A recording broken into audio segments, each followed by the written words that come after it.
وعلیکم ورحمۃ اللہ وبرکاتہ۔ الحمد سے دعائیں کہ تعالیٰ ہم سب کو اپنی نیکی کی راہ صراط مستقیم کی راہ پہ چلنے کی ہدایت و توفیق عطا فرمائے۔ آج پڑھتے ہیں پہلے پارے کا خلاصہ۔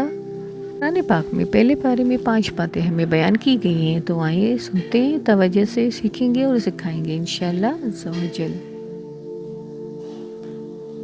انسانوں کی اقسام، اعجاز قرآن، قصہ تخلیق حضرت آدم علیہ السلام، احوال بنی اسرائیل، قصہ حضرت ابراہیم علیہ السلام۔ پہلی بات، انسانوں کی 3 اقسام ہیں: مومنین، منافقین اور کافرین۔